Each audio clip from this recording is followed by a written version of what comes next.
bienvenue dans ce nouvel épisode d'Enquête économique. Au programme, nous allons parler du duopole Airbus-Boeing et des effets de la concurrence au sein d'Airbus. Tout d'abord, rappelons ce qu'est la concurrence. En économie, la concurrence désigne la présence simultanée de plusieurs acteurs agissant de manière rivale sur le ou les mêmes marchés. Dans un premier temps, nous verrons les effets positifs de cette concurrence Airbus-Boeing. Concernant le marché de l'aviation, Airbus et Boeing représentent un duopole puisque ces deux géants de l'aviation civile, spatiale et militaire sont les seuls présents sur le marché. Ainsi, durant de nombreuses années, cette concurrence a été un moteur d'innovation, de progrès technique, technologique, social ou encore managérial. Encore aujourd'hui, les effets positifs de cette concurrence existent avec l'exemple de la création de l'Airbus Neo A320 qui consomme en moyenne 2 fois moins qu'un avion de la même gamme. Aussi, en 2014, ce ne sont pas moins de 1200 jeunes ingénieurs qui ont été recrutés par Airbus dans la recherche et le développement. Cette concurrence est donc créatrice de richesses et d'emplois. Nous verrons aussi, par la suite, qu'il existe des externalités négatives de cette concurrence, et plus particulièrement dans le cas Airbus.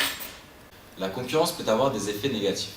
Par exemple, chez Airbus, nous observons depuis quelques années l'apparition d'externalités négatives.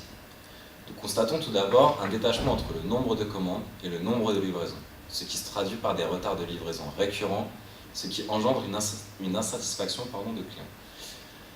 Dans un second temps, nous pouvons voir que les politiques économiques interventionnistes des États peuvent être poussées au-delà de leurs responsabilités, tant au niveau des subventions que dans les appels d'offres au niveau militaire.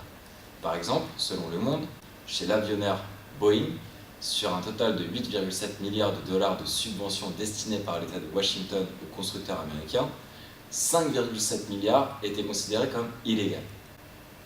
Selon le journal Le Monde encore, une instance d'appel de l'Organisation mondiale du commerce a estimé jeudi 22 septembre 2016 que l'Union européenne n'était toujours pas en conformité avec certaines règles internationales concernant les aides publiques versées à Airbus.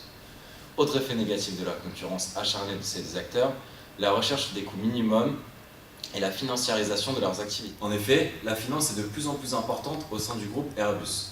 La recherche de capitaux et d'investissements pousse le groupe à émettre plus d'actions.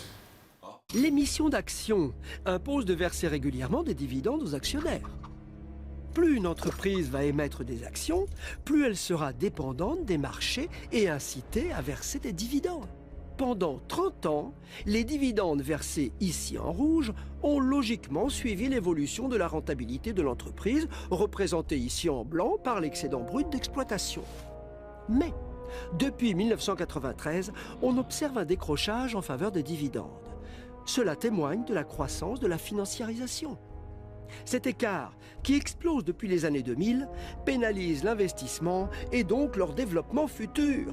Effectivement, en 2016, Airbus a reversé 2 fois plus de dividendes qu'en 2012. Initialement, la concurrence doit avoir des effets positifs à long terme sur différents secteurs de l'entreprise, mais chez Airbus, cela provoque la réduction du budget recherche et développement des salariés à court terme. En effet, mardi 29 novembre, la compagnie aérienne Airbus a annoncé les caractéristiques de son plan d'action Gemini. Ce plan est destiné à réduire les coûts de l'entreprise en licenciant du personnel. C'est donc 1164 emplois qui sont menacés dû à la fusion de plusieurs branches de l'entreprise. Cela vise à supprimer les postes en doublon notamment sur 3 sites principaux, 2 en France et 1 en Allemagne. Le site de Suresnes, représentant 640 emplois, sera totalement supprimé. Nous sommes particulièrement préoccupés par 2 choses. D'une part, le nombre important de postes supprimés, et d'autre part, par la fermeture du site de Suresnes qui a été confirmée. Même si Airbus connaît une forte croissance puisqu'elle affiche 64 milliards de chiffre d'affaires en 2015, un carnet de commandes de plus de 1000 milliards d'euros, ce qui représente environ 10 années de production, cela ne justifie pas le versement des dividendes aussi importants. Je vous remercie d'avoir suivi notre émission. C'était Laurent Delamèche. À très bientôt, je l'espère.